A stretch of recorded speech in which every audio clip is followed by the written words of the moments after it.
آله وأصحابه أجمعين. اللهم صل على سيدنا محمد وعلى آل سيدنا محمد كما صليت على إبراهيم وعلى آل إبراهيم في العالمين إنك حميد مجيد. أعوذ بالله من الشيطان الرجيم. بسم الله الرحمن الرحيم.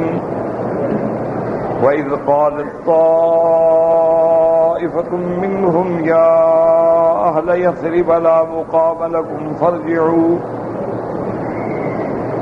ويستأذن فريق منهم النبي يقولون إن بيوتنا عورة وما هي بعورة إن يريدون إلا فرارا.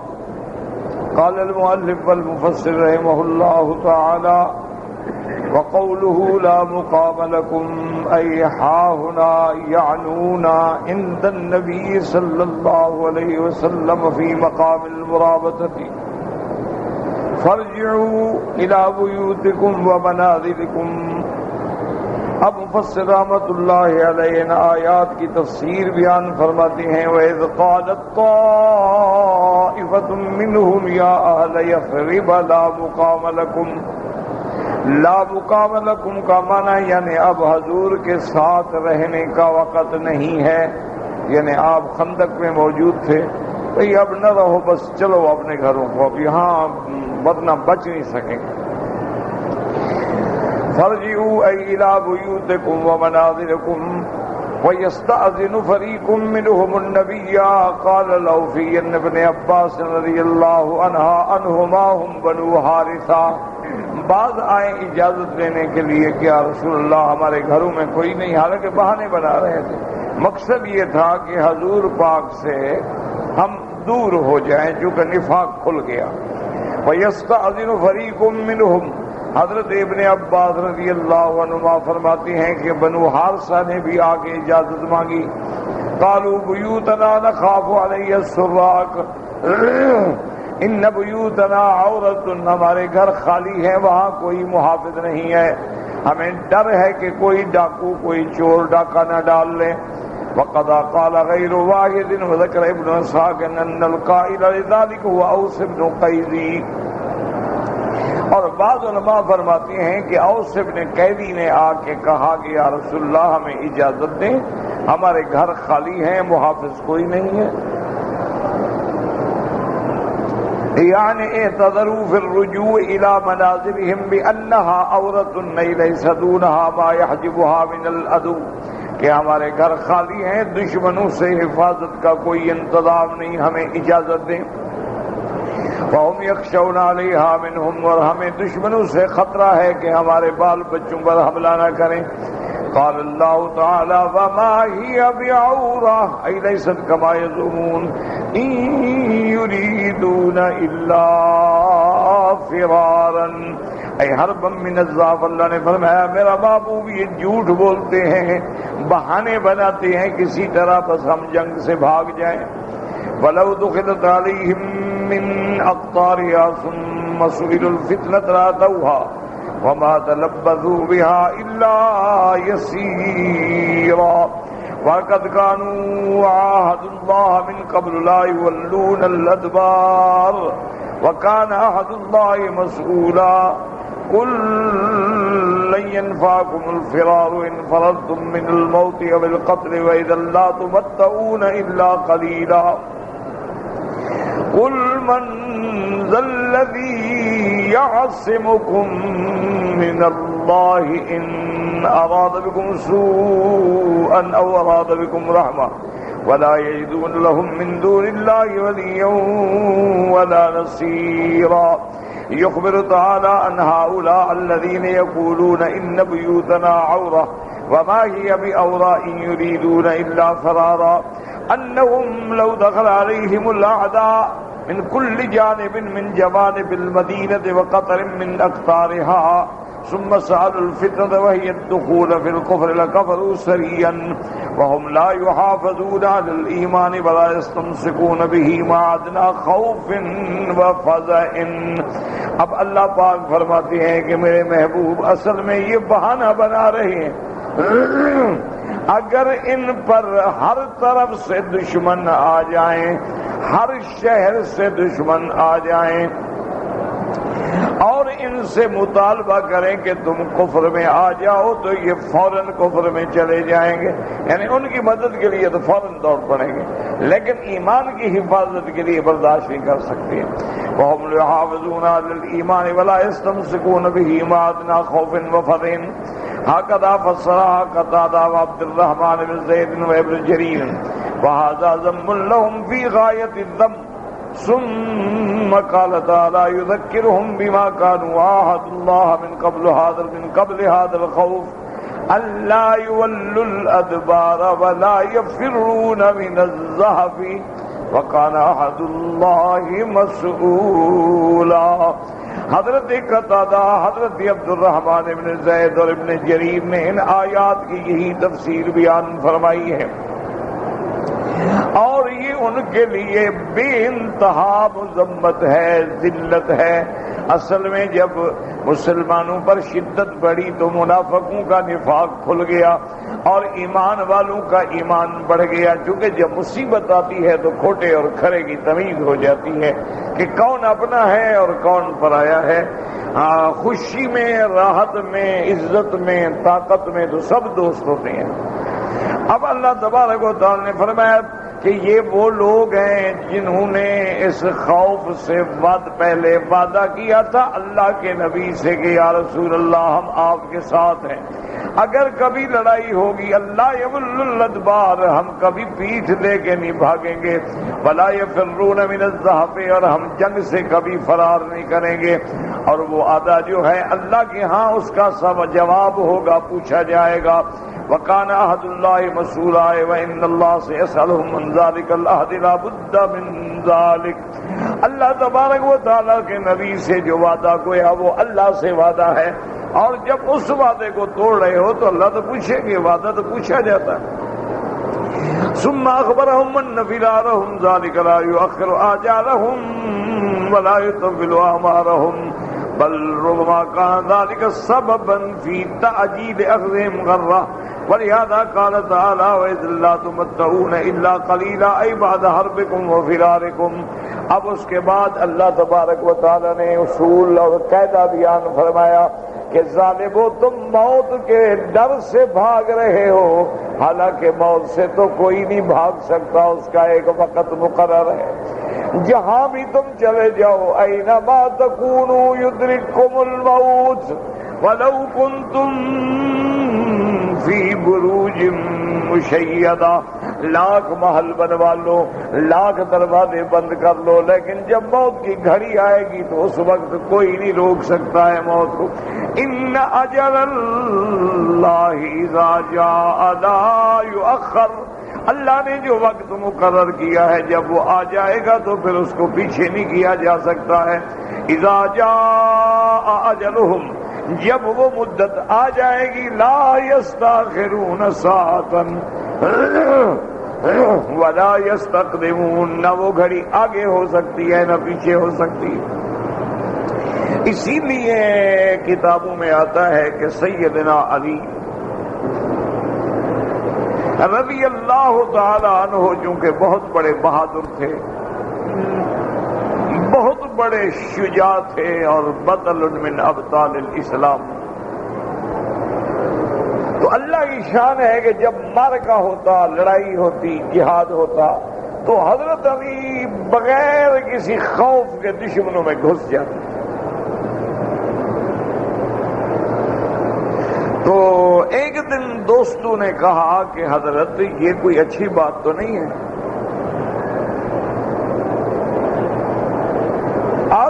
ایک آدمی 2 کا مقابلہ کرے گا، 4 کا کرے گا، 10 کا کرے گا، دشمنوں کے اندر گھر جانا ہے تو اپنے آپ کو خود مارنے والی بات ہے۔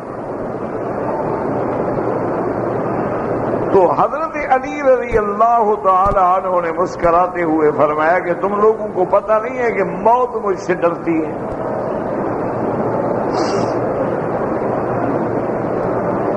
اب وہ حیران ہو گئے بھی موت کیسے ڈرتی ہے، موت بھی کسی سے ڈرتی ہے؟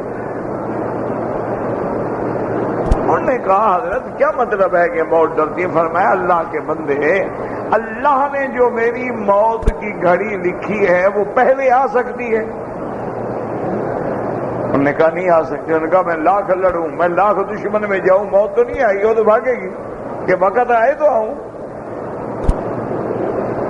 تو اسی لیے پھر ہمیں ڈرنے کی کیا ضرورت ہے؟ موت کی تو ایک گھڑی معین ہے،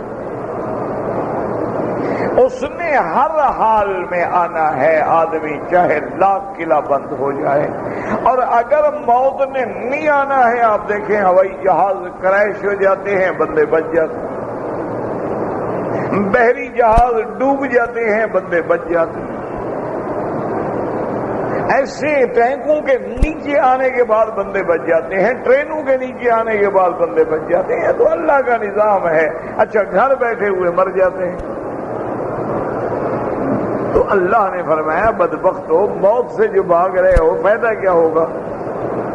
نہ تو تم موت سے بھاگ سکتے ہو، نہ قتل سے بھاگ سکتے ہو۔ اور یہ بھی اللہ نے بتلا دیا کہ تم بھاگ کے جو جا رہے ہو نا، اس کے بعد تم لوگوں نے بہت تھوڑے دن رہنا ہے، تھوڑی زندگی باقی تمہاری رہ گئی ہے، تو بھاگنے کا کیا فائدہ ہے؟ اللہ کے نبی سے بے وفائی کر رہے ہو۔ اس لیے اللہ تبارک و تعالی نے فرمایا ہے کہ اگر تم بھاگ رہے ہو، یعنی جو تم نے معاہدہ کیا ہوا ہے یہ تمہیں کوئی فائدہ نہیں ہوگا۔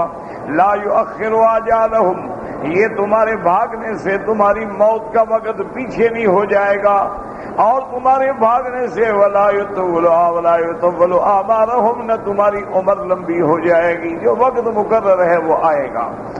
بل ربما کان ذلک سببا فی تعجیل اخذہم غرۃ، بلکہ آدمی کبھی بھاگتا ہے، اس کا بھاگنا اس کے لیے نقصان دہ ہو جاتا ہے۔ اب دیکھیں نا، بعض اوقات اللہ معاف کرے گاڑیوں کے ایکسیڈنٹ ہوتے ہیں، بعض لوگ بچنے کے لیے چھلانگ لگاتے وہ مر جاتے ہیں، جو اندر بیٹھے تھے وہ بچ جاتے ہیں۔ تو کبھی تو الٹا بھاگنا نقصان دے دیتا ہے۔ تم جو بھاگ رہے ہو تو کیا فائدہ ہوگا؟ وَلِهَذَا قَالَ تَعَالَىٰ وَإِذًا لَّا تُمَتَّعُونَ إِلَّا قَلِيلًا، اے بعد حربکم و فرارکم، تمہارے بھاگنے کے بعد تم نے کتنا رہنا ہے؟ تھوڑی مدت۔ قُلْ مَتَاعُ الدُّنْيَا قَلِيلٌ وَالْآخِرَةُ خَيْرٌ لِّمَنِ اتَّقَىٰ، یہ دنیا کا مال اسباب بہت تھوڑا ہے، اور اصل بات آخرت کی کامیابی ہے، اور ان کے لیے ہے جو اللہ سے ڈرنے والے ہیں۔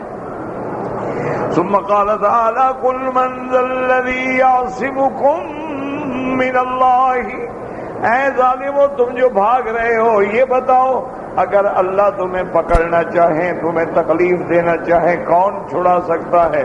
اللہ نفع دینا چاہے تو کون روک سکتا ہے؟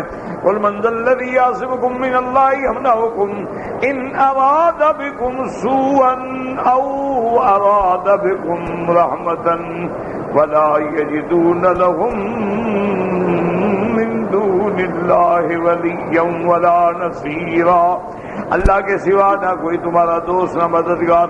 اے لیس لہم ولا لغیرہم من دون اللہ مجبر ولا مجیر ولا مغیث، اللہ کے سوا نہ کوئی پناہ دینے والا، نہ کوئی فریاد سننے والا، نفع نقصان کا مالک اللہ تبارک و تعالیٰ کی ذات ہے۔ تو پھر آدمی اللہ سے بے وفائی کیوں کرے؟ قد یعلم اللہ المعوقین منکم والقائلین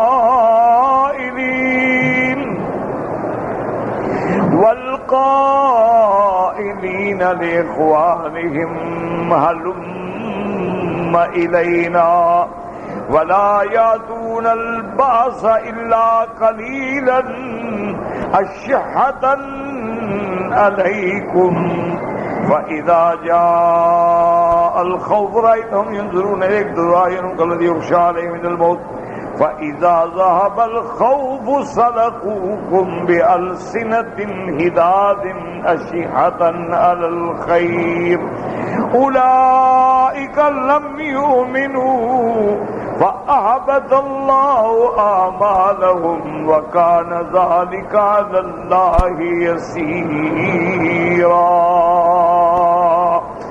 اب اللہ پاک خبر دیتی ہے عن احاطۃ علمہ، اللہ تبارک و تعالی علیم ہے، علیم بذات الصدور ہے، اللہ الغیوب ہے، اللہ تبارک و تعالی جانتے ہیں عن إحاطة علمه بالموفقين لغيرهم من شهود الحرب والقائل لإخوانهم وأصحابهم وشرائهم وخلطائهم. اللہ ان کو بھی جانتے ہیں جو دوسروں کو کہہ رہے ہیں المعوقین منکم، جو ٹالنے والے روکنے والے تم میں سے، والقائلین لاخوانہم، اپنے دوستوں کو کہنے والے کہ آ جاؤ بھائی چھوڑو نہ لڑو جنگ، یہ کوئی جنگ ہے؟ وہ 15,000 ہیں اور حضور کے ساتھ 700-800 آدمی ہیں سارے.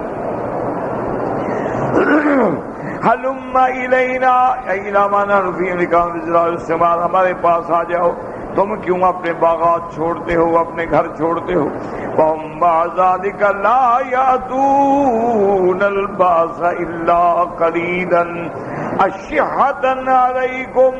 اے بخلا بالمدر شفقت علیکم. اشیاء شہی کہتے ہیں بخیل، بخیل بھی مانا ایک ہے، بعض کہتے ہیں شہی زیادہ سخت ہے. اے بخلا بالمودت والشفقت علیکم، یہ وہ لوگ ہیں جن کی محبت کے اعتبار سے بھی بخیل ہیں، شفقت کے اعتبار سے بھی. وقال صدی شیحۃ علیکم فی الغنائم، اگر مال مل جائے، غنائم مل جائیں، پھر بھی یہ بخیل ہیں. فَإِذَا جَاءَ الْخَوْفُ رَأَيْتَهُمْ، اور جب ڈر آ گیا، جب جنگ کا خطرہ آ گیا، موت کا خوف آ گیا، رأيتهم ينظرون إليك تدور أعينهم كالذي يخشى عليه من الموت، میرا محبوب یہ ایسے دیکھتے ہیں، ان کی آنکھیں پھر رہی ہیں جیسے موت سامنے کھڑی ہو.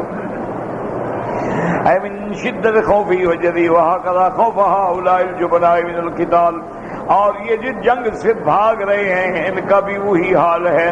معلوم ہوتا ہے کہ ان کی آنکھیں جو ہیں وہ خوف سے پھٹ رہی ہیں. فَإِذَا ذَهَبَ الْخَوْفُ، اور جب جنگ کا وقت ٹل جائے، سَلَقُوكُمْ بِأَلْسِنَةٍ حِدَادٍ، اب جو میں کر کے بول رہے ہیں پھر ان کی زبانیں چلتی ہوئی دیکھو کیسے چلتی ہیں. سَلَقُوكُمْ بِأَلْسِنَةٍ حِدَادٍ، پھر لوہے کی زبانیں استعمال کر کے دیکھو کیسے باتیں کرتے. ابھی خوف سامنے ہے تو نہ آواز نکلتا ہے نہ بات نکلتی ہے، آنکھیں ہیں تو ایسے پھٹی ہوئی ہیں کہ شاید سامنے بہت کھڑی ہوئی ہے. وَإِذَا كَانَ الْأَمْنُ تَكَلَّمُوا كَلَامًا بَلِيغًا فَصِيحًا عَالِيًا وَالدَّوْلَةُ فِي الْمَقَامَاتِ الْعَالِيَةِ فِي الْجِهَادِ وَالنَّجْدَةِ، اور جب جنگ ٹل جاتی ہے پھر بڑے بڑے باتیں کرتے ہیں، بڑی بڑی فصاحت و بلاغت بگھارتے ہیں اور کہتے ہیں ہم ایسے بہادر. جی یہ تو جنگ نہیں ہوئی نا، ہوتی ہم بتاتے کہ جنگ کیسے ہوتی. وہ یکذبون فی ذلک کے جھوٹ بول رہے تھے. وقال رضی اللہ تعالی سلکوکم کا معنی استقبلوکم. وقال قتادہ اما عند الغنیمت فاشح قوم واصبع مقاسمة اعطونا كشيء اباكم، واما عند الرياض اجبن قوم واخذوا الحق وهم مع ذلك شيئة على الخير أليس فيهم خير قد جمعوا الجبن والكذب وقلة الخير وهم كما قال فيهم صالح. اب حضرت قتادہ فرماتی ہیں کہ یہ وہ قوم ہے عند الغنیمت، اگر مال غنیمت تو اشح قوم، ان جیسا بھوکا کوئی نہیں اور ان جیسا برا تقسیم کرنے والا کوئی نہیں. آپ کو زیادہ دوسروں کو تھوڑا، اور اس کے بعد کہتے ہیں تو بھائی ہمیں دو، ہم بھی تو جنگ میں تمہارے ساتھ تھے نا. وَأَمَّا عِنْدَ الْبَعْثِ، اور جب لڑائی کا وقت فَأَجْبَنَ قَوْمٍ وَأَخْذَلَهُ لِلْحَقِّ، ان جیسا بزدل کوئی نہیں، ان جیسا ذلیل کوئی نہیں، لیکن اس کے باوجود اشیحتن علی الخیر، مال پہ ٹوٹے پڑتے ہیں. ایلیس فیہم خیرن، ان میں کوئی بھلائی نہیں. قد جمعوا، ان میں ساری برائیاں جمع ہو گئی. الجبن کمزوری بھی ہے، والکذب جھوٹ بھی ہے، وقلت الخیر، اور خیر بھی نہیں ہے. جیسے شاعر کہتا ہے افی السلم آیار جفاء وغلظۃ وفی الحرب امثال النساء الأوارق. جیسے شاعر کہتا ہے کہ سلو ہو تو پھر ان جیسا چالاک دیکھو، پھر ان جیسا سخت دیکھو، پھر ان جیسی شدت کی باتیں سنو، اور جب لڑائی کا وقت آ جائے تو پھر عورتوں کی طرح برقعے میں چھپتے ہیں. اے فی عالم الصادق کانہم الحمر، کہ اگر سلو ہو تو پھر تو ایسے بولتے ہیں جیسے گدھے چیخ رہے ہوں. والآیار جمع عیر وهو الحمار، یعنی آیار عیر سے ہے یعنی حمار گدھا. وفی الحرب کأنہم اوارق منہا النساء الحیض، اور اگر جنگ چھڑ جائے پھر یہ ایسے حال ہوتا ہے جیسے حیض والی عورتیں بیٹھی ہیں، اٹھوں تو شاید کوئی ظاہر نہ ہو جائے، چھٹی ہے. لہذا قال تعالی اولئک لم یؤمنوا فأحبط اللہ اعمالهم وکان ذلک علی اللہ یسیرا. یہ وہ لوگ ہیں جو ایمان نہ لائے، اللہ نے ان کے اعمال برباد کر دیے، اور اللہ کے لیے کوئی مشکل نہیں، آسان ہے. سہلا ہینا عنده یحسبون الاحزاب لم یذهبوا وإن يأت الأحزاب يدرون بعضهم في الأعراب يسرون أنبائكم ولو كانوا فيكم ما قاتلوا إلا قليلا. وهذا أيضا من صفاتهم القبيحة في الجبن والخور والخوف، اور ان میں اور بری صفت ہے اس کے یعنی بزدل بھی ہیں اور ناکام بھی ہیں، ڈر والے بھی ہیں. لم يذهبوا ولهم قريب من النوات إليهم، کہتے ہیں یا سبون الاحزاب لم يذهبوا، یہ گمان کرتے تھے کہ وہ جو لشکر آیا تھا کافروں کا لڑنے کے لیے، لم وہ گئے نہیں بھائی، وہ ادھر قریب ہیں، پھر حملہ کریں گے. وَإِن يَأْتِ الْأَحْزَابُ يَوَدُّوا لَوْ أَنَّهُمْ بَادُونَ فِي الْأَعْرَابِ يَسْأَلُونَ عَنْ أَنْبَائِكُمْ أَيَوَدُّونَ حَاضِرِينَ مَعَكُمْ فِي الْمَدِينَةِ، اور دل میں تمنا رکھتے ہیں کہ اگر وہ لشکر آئے مسلمانوں پہ حملہ کرنے کے لیے تو ہم مدینے میں نہ ہوں، ہم دور ہو جائیں تاکہ ہم بچ جائیں. بل فی البادیۃ، بلکہ ہم دیہات میں چلے جائیں، سن اخبارکم، تاکہ پوچھیں کیا حال ہے. وما کان من امرکم وعدوکم ولو کانوا فیکم ما قاتلوا الا قلیلا. اللہ نے فرمایا میرے نبی اگر یہ آپ کے ساتھ بھی ہوتے پھر بھی نہ لڑتے، پھر بھی یہ بھاگ جاتے، یا ایسے دکھانے کے لیے لڑائی لڑتے تھے. اَيْ لَوْ كَانُوا بَيْنَ أَظْهُرِكُمْ لَمَا قَاتَلُوا مَعَكُمْ إِلَّا كَثْرَةِ جُبْنِهِمْ وَذِلَّتِهِمْ وَضُعْفِ يَقِينِهِمْ وَاللَّهُ سُبْحَانَهُ وَتَعَالَى الْعَالِمُ بِهِمْ. وَلَوْ كَانُوا بَيْنَ أَظْهُرِكُمْ، اگر تمہارے ساتھ ہوتے پھر بھی نہ لڑتے، مگر تھوڑا سا کیوں، یہ تو بزدل ہیں، ذلیل ہیں، ان کے پاس تو کوئی عقیدہ نہیں، یقین نہیں ہے. اللہ تبارک و تعالیٰ ان کے حال کو، احوال کو جاننے والے ہیں. یہ اچھا ہے کہ منافق نکل گئے اور مومن جو تھے وہ کھڑے ہو گئے. واللہ اعلم.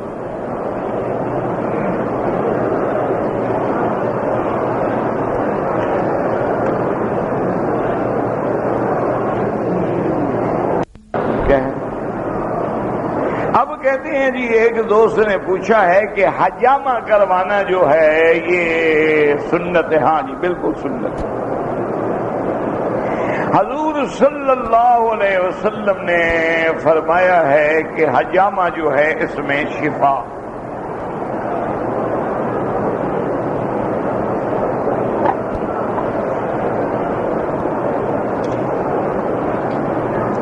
حجامہ کا معنی ہوتا ہے جس کو ہم اپنی زبان میں کہتے ہیں پچھنے لگوانا، یعنی وہ ایسے نشتر سے پچھنے لگا کے خون نکالتے ہیں، اس کو کہتے ہیں حجامہ.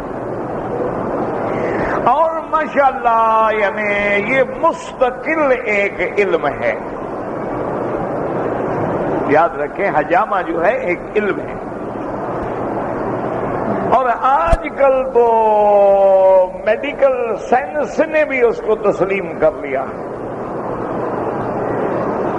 فرق صرف اتنا ہے کہ ہمارے لوگ جو ہیں دیہاتوں میں جو کراتے ہیں وہاں ڈر ہوتا ہے کہ ان کا اوزار صاف نہ ہوں، خدا نہ خواستہ بلیڈ کو 2-3 آدمیوں پہ استعمال کر لیں، یا وہ اس طرح جو ہے اس کو 2-4 آدمی پہ استعمال کر دیں، تو اس سے آگے جا کے پھر یعنی ہیپاٹائٹس جو ہے نا یرقان پھیلنے کا خطرہ ہوتا ہے. اس لیے اب میڈیکل سائنس نے اجازت دے دی ہے. یہاں عرب میں ماشاءاللہ ہسپتالوں میں باقاعدہ ان کا سیکشن ہے، باقاعدہ اس کے ماہر ہیں جن کے پاس سرٹیفکیٹ ہیں، سند ہے. اور دوسرا ڈر یہ ہوتا ہے دیہات میں کہ کسی غلط جگہ اگر لگ گیا، رگ کٹ گئی، اب خون کو کیسے روکیں گے؟ لیکن ہسپتال میں تو ہر چیز الحمدللہ موجود ہوتی ہے نا، ریڈی ہوتے ہیں، فوراً سی دیا، روک دیا۔ تو بہرحال حجامہ سنت ہے، اور ہر بیماری کے لیے مختلف مقام ہوتے ہیں۔ سر کا درد ہے تو ہم نے کہاں حجامہ کرنا ہے، گھٹنے میں درد ہے تو ہم نے حجامہ کہاں کرنا ہے، کمر میں درد ہے تو ہم نے حجامہ کہاں کرنا ہے۔ تو بہرحال حجامہ سننا ہے، علاج ہے اور سنت نبوی ہے۔ میرے آقا رحمت دو عالم نے بھی خود اپنے لیے استعمال فرمایا ہے، لیکن یہ ضروری ہے کہ کسی ماہر آدمی سے کرایا جائے۔ اور اسی طرح احادیث مبارک میں یہ بھی آتا ہے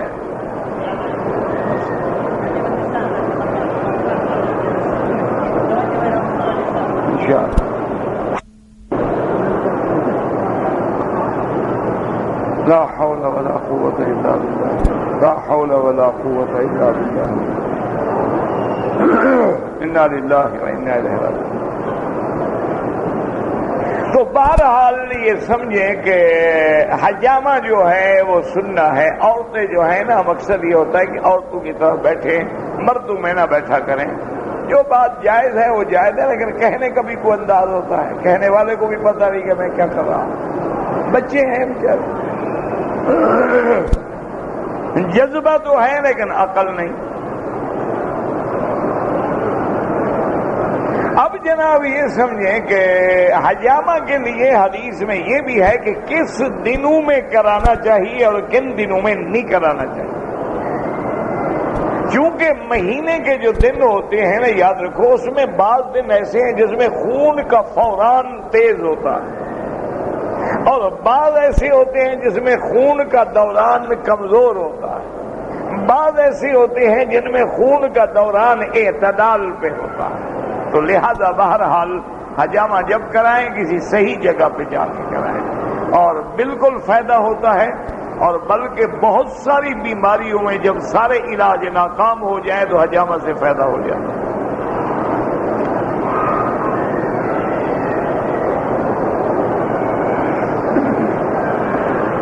میرا بھائی، جہاں تک داڑھی کا تعلق ہے، سب سے پہلی بات تو یہ سمجھیں کہ داڑھی مبارک جو ہے یہ تمام انبیاء کی سنت ہے،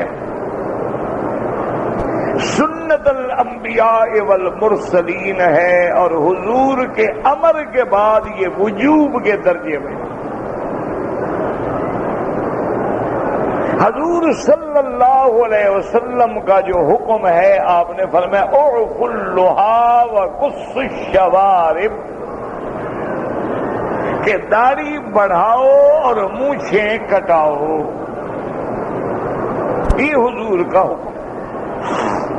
اب بعض حضرات علماء، بہت سارے اللہ والے لوگ صالحین دیکھا ہے کہ وہ ظاہر حدیث پہ عمل کرتے ہیں کہ بھئی حضور کا حکم ہے داڑھی بڑھاؤ، بس جتنا بڑھتی جائے بڑھ جائے، حتیٰ کہ وہ اپنے رخساروں کے بال ہوں یا نیچے کا خط ہو وہ بھی نہیں بنواتے، وہ کہتے ہیں سب داڑھی میں شامل۔ تو بہرحال ان کا جذبہ بھی اتباع سنت محمد مصطفیٰ ہے صلی اللہ علیہ وسلم۔ جیسے آپ نے اگلے دن، کل یا 2 دن پہلے درس میں سنا تھا کہ حضور نے فرمایا کہ لا یصلین صلاۃ العصر الا فی بنی قریظہ، کہ نماز عصر نہ پڑھو مگر بنی قریظہ میں۔ تو بعد نے راستے میں پڑھ لی، بعد نے وہاں پڑھی، تو بعد نے تو اس ظاہر حدیث مبارک پہ عمل کیا، وہاں پڑھی جا کر، اور بعد نے کہا مانا ہے جلدی پہنچو، یہ مانا تو نہیں کہ راستے میں نماز آ جائے تو نہ پڑھو۔ ان الصلاۃ کانت علی المؤمنین کتابا موقوتا، نماز کے تو اوقات ہیں، تعین ہے۔ تو اسی لیے بعض علماء نے اس ظاہر حدیث کو لے کے اپنی داڑھی مبارک کو بڑھاتے ہیں جتنا بڑھ جائے۔ اور یہ بھی ہمیں قرآن پاک سے معلوم ہوتا ہے کہ حضرت ہارون علیہ السلام کی داڑھی مبارک جو ہے وہ بھی بڑی لمبی داڑھی، اور ایک حدیث مبارک میں یہ بھی آتا ہے کہ حضرت ہارون کی داڑھی جو ہے ناف کے قریب، اس سے بھی نیچے تحت السرہ. اور قرآن کے الفاظ سے بھی یہ اندازہ ہوتا ہے کہ جب موسیٰ علیہ السلام غصے میں آئے، جلال میں آئے، اور آپ نے آگے بھائی کو پکڑا تو انہوں نے آگے حضرت ہارون علیہ السلام کی داڑھی میں بھی ہاتھ ڈالا، جس میں حضرت ہارون نے کہا کہ لا تأخذ بلحیتی ولا براسی. بھائی جان کیا کر رہے ہو، میری داڑھی تو چھوڑو، میں نے کیا کیا. تو آپ کی داڑھی مبارک لمبی. جہاں تک میرے آقا محبوب دو عالم رحمت دو عالم سیدنا محمد مصطفیٰ صلی اللہ علیہ وسلم کے بارے میں آتا ہے کہ کان یملأ صدرہ، کہ حضور کی داڑھی مبارک جو تھی وہ سینے مبارک. اور بعض روایات میں ہمیں یہ بھی ملتا ہے کہ حضور کی داڑھی مبارک ایسے نیچے سے گول ہوتی تھی جیسے چاند کا ہالا ہوتا. چونکہ صحابہ تو عاشق ہیں نا، ان کو تو حضور کی داڑھی کے بال بھی گنے ہوئے یاد ہے کہ 17 بال سفید ہوئے تھے. وہ تو عاشق رسول ہے. تو اللہ کے نبی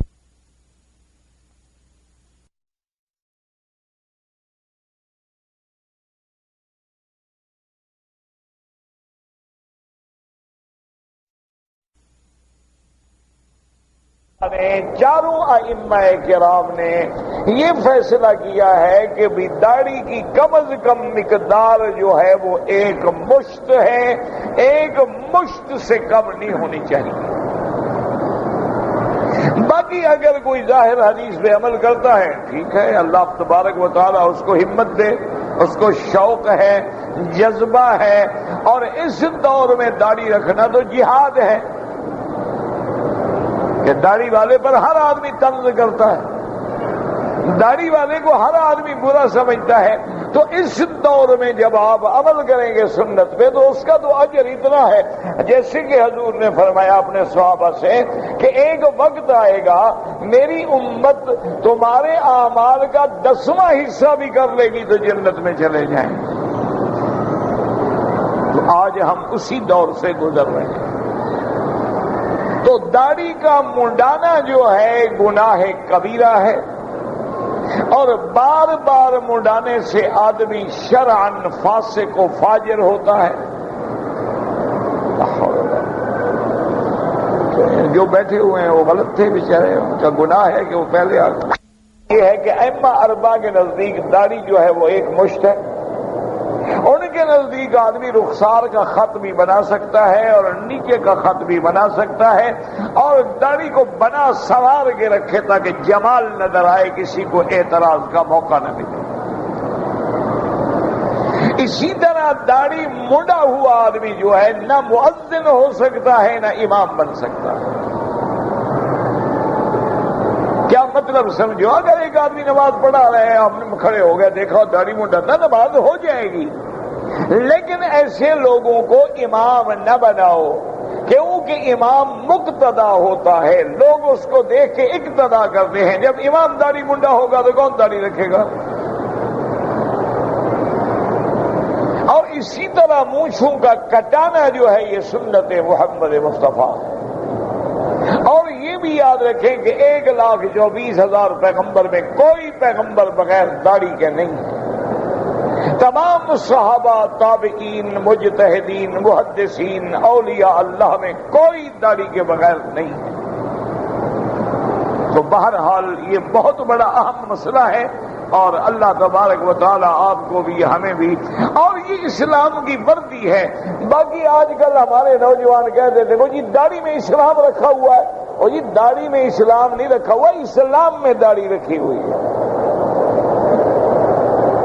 تیرے داڑھی منڈانے میں اسلام رکھا ہوا، یہ کوئی بات ہے کہنے کی؟ اور ایک مسئلہ بھی سمجھ لو، داڑھی نہ رکھنے والا گناہگار ہے، توبہ کرے، لیکن داڑھی پہ اعتراض کرنے والا کافر ہو جاتا ہے.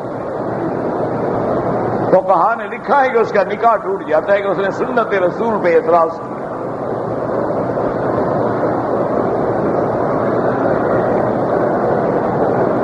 عصر کی نماز کے بعد ہم نے طواف کیا ہے تو امام ابو حنیفہ رحمت اللہ علیہ کے نزدیک 2 رکعات مغرب کے بعد پڑھیں، چونکہ وہ ایک حدیث ہے میرے محبوب کی جو صحیح حدیث ہے، سیاہ ستہ کی حدیث ہے۔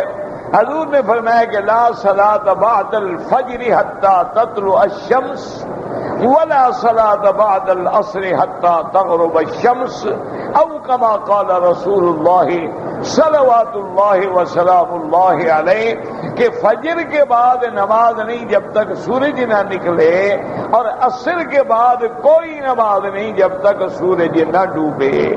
اسی طرح حدیث ہے جب سورج نکل رہا ہے تو نماز نہ پڑھو، جب سورج ڈوب رہا ہے تو نماز نہ پڑھو، جب سورج عین سر پہ کھڑا ہے تو نماز نہ پڑھو۔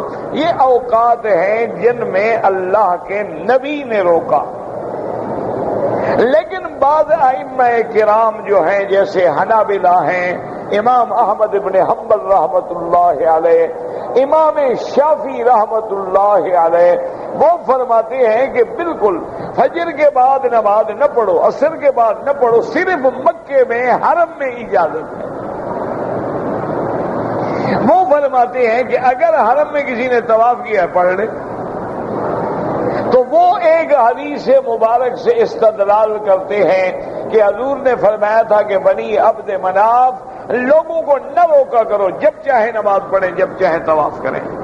اور اسی طرح ایک اور حدیث مبارک ہے کہ لا صلاۃ بعد العصر حتی تغرب الشمس الا بمکہ الا بمکہ الا بمکہ۔ حضرت ابی ذر سے یہ روایت آتی ہے کہ حضرت ابی ذر رضی اللہ تعالی عنہ آئے اور کعبے کے دروازے کے پاس کھڑے ہوئے، فرمایا من یعرفنی فلیعرفنی، جو جانتے ہیں وہ جانتے ہیں، جو نہیں جانتے وہ جان لیں کہ میں ابی ذر ہوں جندب ابن دعامہ۔ حضور نے فرمایا کہ ہاں مکے میں اجازت ہے، مکے میں اجازت ہے، مکے میں اجازت ہے۔ تو وہ اس حدیث سے استدلال کرتے ہیں، لیکن امام صاحب فرماتے ہیں کہ منع کرنے والی حدیث جو ہے وہ سیاہ ستہ کی حدیث ہے، اور جس میں اجازت ہے یہ حدیث معلول ہے، اس میں 4 علتیں ہیں، یہ حدیث اس حدیث صحیح کی قادر نہیں ہو سکتی ہے۔ تو بہرحال اب مسئلہ یوں سمجھے، نہ لڑائی کا مسئلہ ہے نہ جھگڑے کا مسئلہ ہے۔ یہ تو ہمارے لوگوں نے بلا وجہ ہر مسئلے میں لڑائی بنا ڈالی ہے نا۔ آپ یوں کریں، مثلا فجر کی نماز کے بعد آپ کو پتا ہے کہ میں نے حرم میں رہنا ہے، میں طواف کروں گا، اشراق پڑھوں گا، بعد میں گھر جاؤں، تو بالکل نہ پڑھیں، بعد میں پڑھیں گے۔ آپ عصر میں آئے، طواف کیا، آپ کو پتا ہے ابھی مغرب کی نماز ہوگی، نماز پڑھنے سے پہلے کون جاتا ہے؟ میں نماز پڑھ کے جاؤں گا تو نماز کے بعد پڑھیں۔ اور اگر ایسے حالات ہیں کہ بھئی قافلہ تیار کھڑا ہے، ساتھی تیار کھڑے ہیں، اور آپ نے طواف کیا فجر کے بعد، تو اب اجازت کی گنجائش موجود ہے، 2 رکعت پڑھ لیں اور چلے جائیں، کوئی لڑائی جھگڑے کی ضرورت ہے نہیں کہ آپ جا رہے ہیں کہیں ایسا نہ ہو کہ رہ جائے۔ ورنہ صحابہ سے یہ بھی ثابت ہے کہ حضرت عبداللہ ابن عمر نے عصر کے بعد طواف کیا اور اس کے بعد مدینہ روانہ ہو گئے، آپ نے 2 رکعت نہیں پڑھی، حتیٰ کہ آپ تنعیم سے نکل گئے، حد حرم سے نکل گئے، راستے میں جا کے 2 رکعت پڑھی، لیکن عصر کے بعد نہیں پڑھی۔ تو یہ اصل میں رعایتیں ہیں اور اللہ کا کرم ہے اور امت محمد مصطفیٰ کے اللہ کی رحمت ہے کہ ائمہ مجتہدین کے اجتہاد سے ہمیں فائدہ ہو جاتا ہے، ہمارے لیے رعایت کا راستہ نکل آتا ہے۔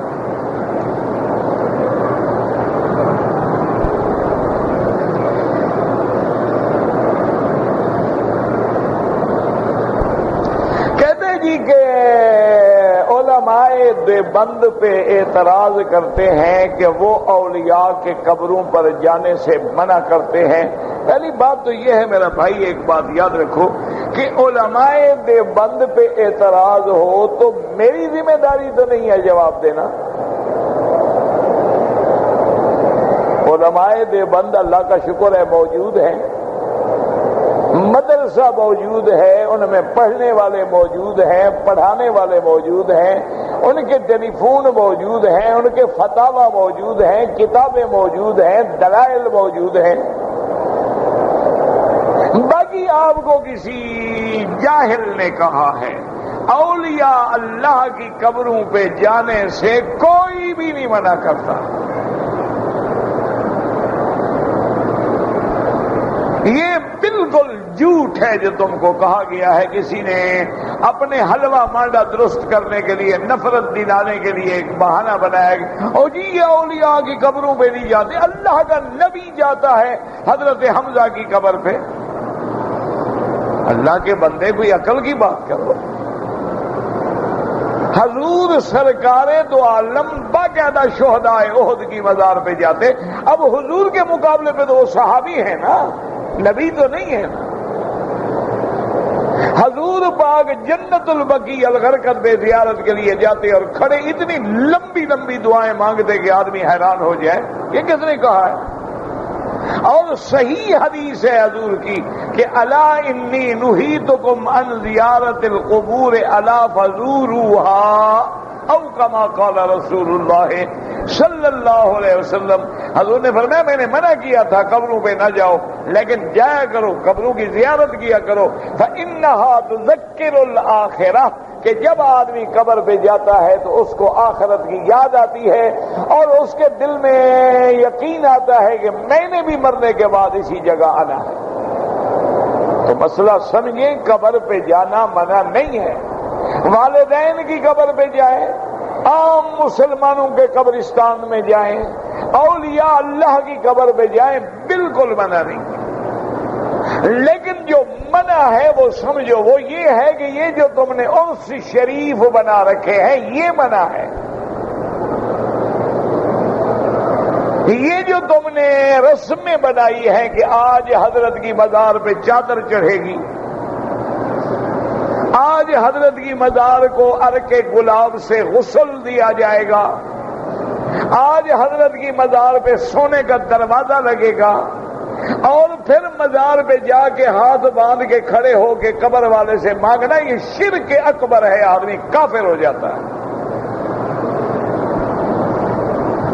بات کو سمجھیں، مزار پہ جائیں لیکن مزار والے کے لیے مانگیں کہ یا اللہ یہ تیرا نیک بندہ ہے، ولی ہے تیرا، اس پہ کروڑوں رحمتیں فرما، یا اللہ اس کی قبر کو نور سے بھر دے، اس کے درجات بلند کر دے۔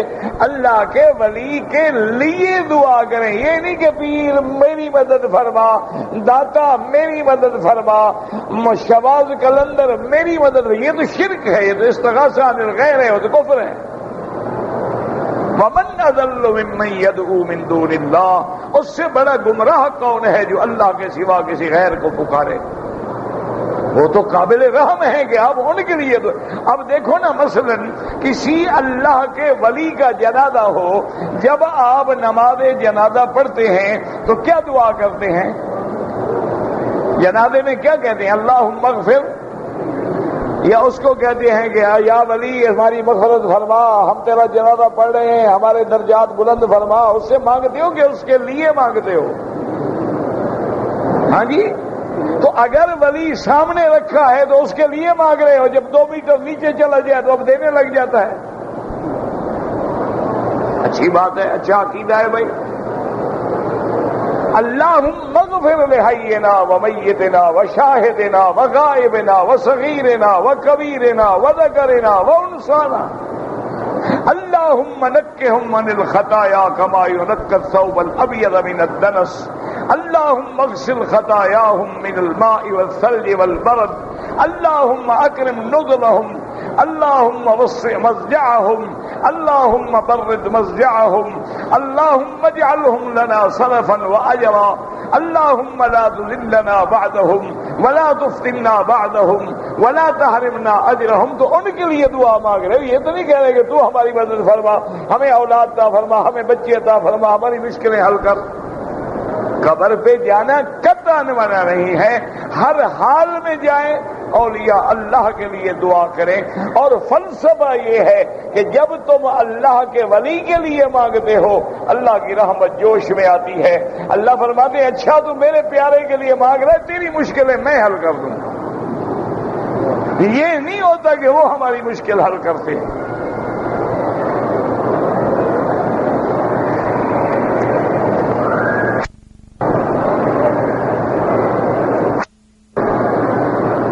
کہتے جی کہ 1924 سے پہلے مکے میں میلاد منایا جاتا تھا، تو جو کام ہوتا تھا وہ سارے کریں۔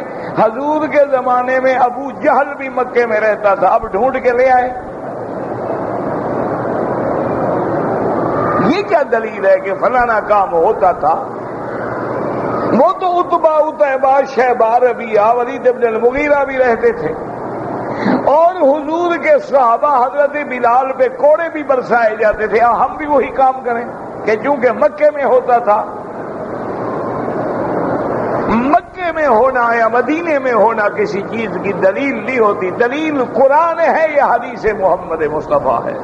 اللہ کے نبی نے انگلیوں کا خلال سکھا دیا، مسح کرنا سکھا دیا، میلاد نہیں سکھایا۔ کیا بات ہے آخر؟ وہ پیغمبر، وہ نبی، وہ شفیق، وہ رحیم، وہ کریم ہمارا نبی پیغمبر کہ آپ نے اپنی امت کو ہر کام سکھلایا، حتیٰ کہ کافر اعتراض کرتے کہ دیکھو جی نبی پاک چھوٹی چھوٹی باتیں بھی اپنی امت کو سکھاتے ہیں۔ حضرت نے فرمایا میں تو امت کا باپ ہوں، باپ اپنے بچے کو ہر چیز سکھاتا ہے۔ تو اگر یہ میلاد منانا دین تھا تو حضور نے اپنے دادا حضرت ابراہیم کا میلاد نہیں منایا، حضرت اسماعیل کا میلاد نہیں منایا، حضرت آدم کا میلاد نہیں منایا، اور حضرت ابو بکر، عمر، عثمان، علی نے نبی کا میلاد نہیں منایا، بی بی فاطمہ، حسن، حسین نے اپنے نانے کا میلاد نہیں منایا، حضرت علی نے اپنے سسر، اپنے چچے کا میلاد نہیں منایا، تو یہ کیسے دین ہو گیا؟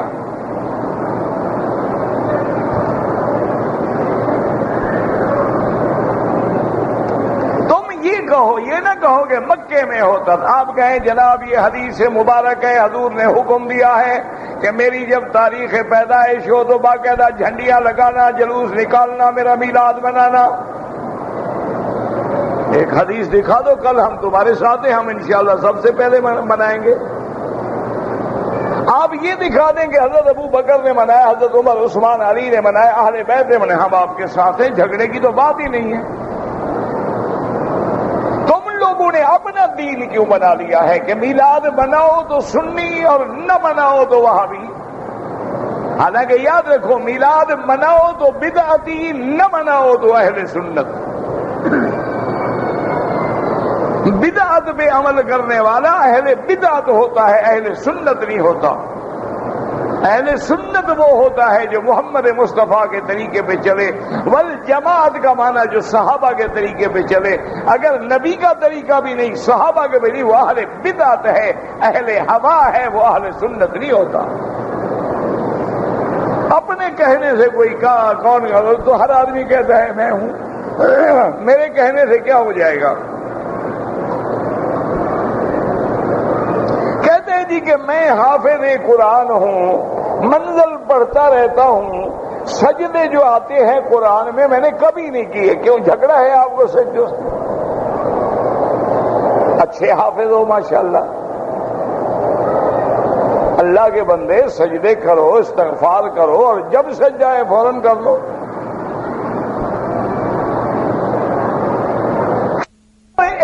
سجدے والی آیت کو تم 100 دفعہ پڑھو تو پھر 100 دفعہ نہیں کرنا ہوگا، ایک دفعہ کافی۔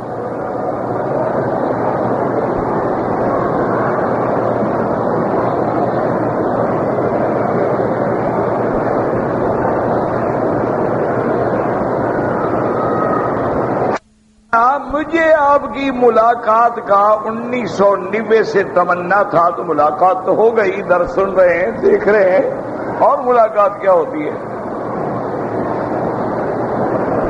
تو آب زمزم سے دھوئیں، کوئی حقیق نہ حکم ہے، نہ حدیث ہے، نہ عمل رسول ہے، نہ عمل صحابہ ہے۔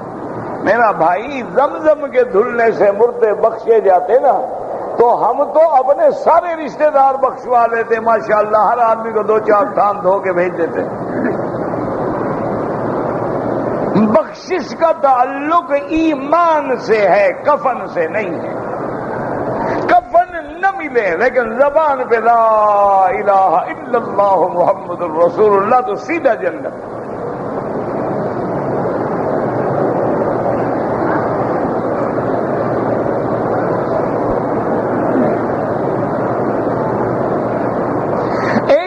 کہتا ہے مجھ سے گناہ جو ہیں وہ نہیں چھوٹتے، لہذا میں داڑھی کیوں رکھوں؟ داڑھی رکھو گے تو گناہ چھوٹیں گے نا، نبی کی شکل بناؤ گے تو کوئی حیا آئے گا نا گناہ کرتے ہوئے، اور تم نبی کی شکل ہی نہیں بنانا چاہتے ہو تو اللہ نیکی کی طرف آنے ہی نہیں دیتا کہ تمہیں میرے نبی کی شکل سے نفرت ہے، دفع ہو جاؤ بس۔ اللہ کو کیا ضرورت ہے ہم نیکی کریں؟ نہ کریں، کیا نقصان ہو جائے گا؟ یار آج کل دیکھا نہیں ہے یہ کیا ہے، یہ سبز پگڑی والے، پتہ لگے کہ فلاں کی جماعت ہے، یہ سیاہ پگڑی والے، یہ نسواری والے، یہ ٹوپی والے، یہ فلاں والے، ہر آدمی اپنی پگڑی کا اپنے طریقے کا لباس پہنتا ہے، تمہیں محمد مدنی کی شکل سے بھی نفرت ہے، پھر دعویٰ بھی کر دے حضور مجھے محبوب ہے، میری جان قربان، لیکن داڑھی نہیں رکھوں گا، جان قربان ہے حضور پہ۔ کیوں منافق بنتے ہو؟ سیدھا کہو بھی ہم نہیں مانتے۔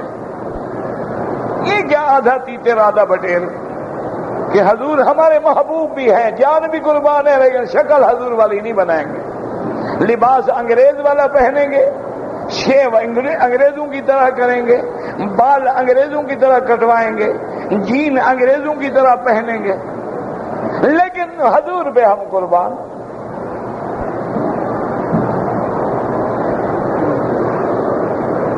رفع یدین بھی ثابت ہے حدیث میں، اور نہ کرنے کی بھی حدیث حضرت عبداللہ ابن مسعود کی روایت ہے۔ یہ اعلیٰ اولا کے مسئلے ہیں، کوئی لڑا نہ کرو، جو کرے الحمدللہ، نہیں کرتے الحمدللہ، کوئی مسئلہ نہیں۔ یہ کون سا کفر اسلام کی جنگ ہے؟ جب حضور کا نام آتا ہے تو لوگ انگوٹھے چومتے ہیں، تو قیامت میں ثواب بھی انگوٹھے سے ملے گا، اور جو درود پڑھتے ہیں ان کو ثواب اللہ سے ملے گا۔ اب تمہاری مرضی، اپنے انگوٹھے سے وصول کر لینا قیامت میں۔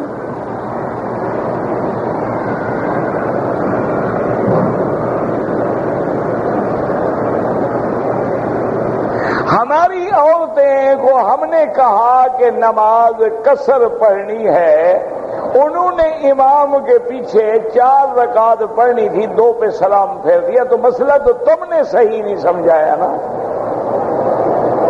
تم ان کو سمجھاتے کہ اگر علیحدہ پڑھیں گے تو قصر پڑھیں گے، امام کے پیچھے پڑھیں گے تو امام کے تابع ہیں ہم،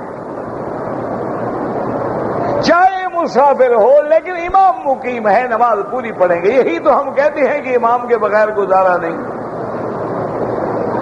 حالانکہ ہم مسافر ہیں، ہمارے لیے 2 رکعت ہے، لیکن امام جو کہ مقیم ہے ہم 4 پڑھیں گے، ہم 2 پہ سلام پھیریں گے، نماز ہی ختم ہو گئی، دوبارہ ادا کریں۔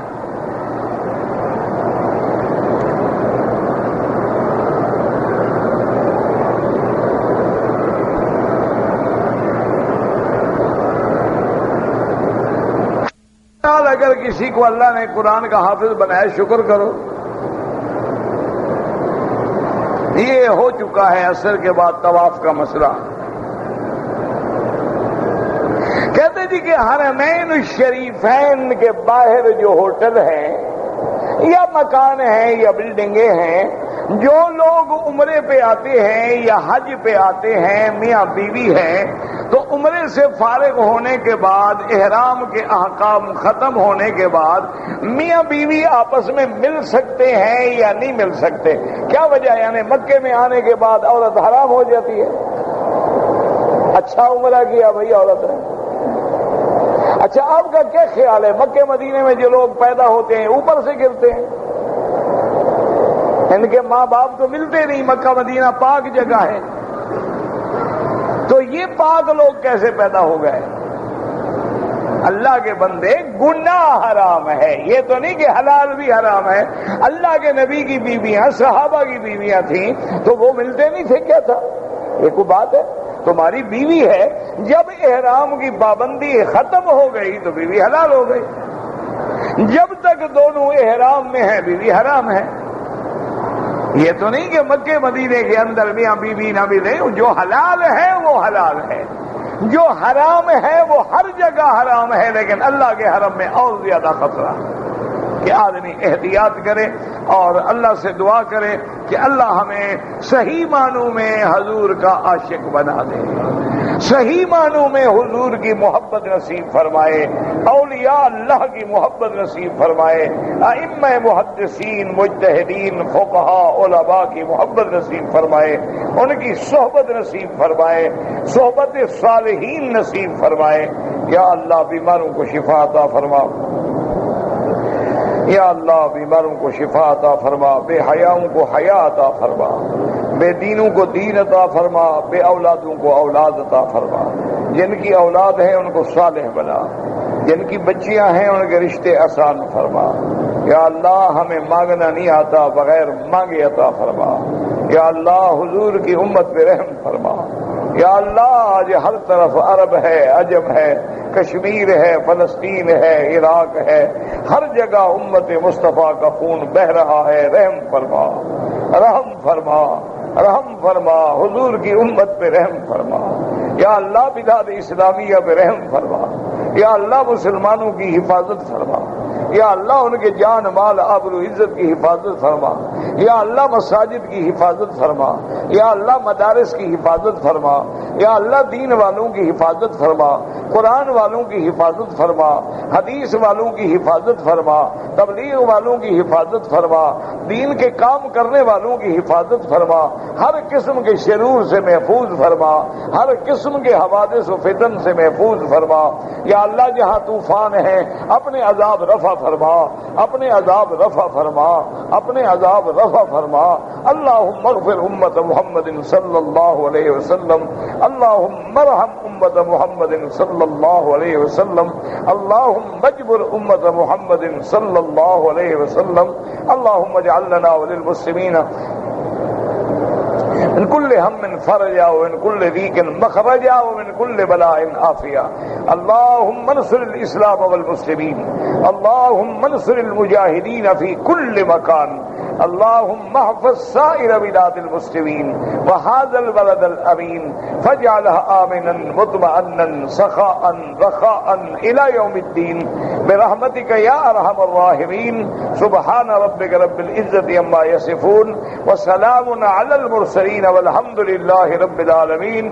اللهم صل على سيدنا محمد وعلى آل سيدنا محمد كما صليت على إبراهيم وعلى آل إبراهيم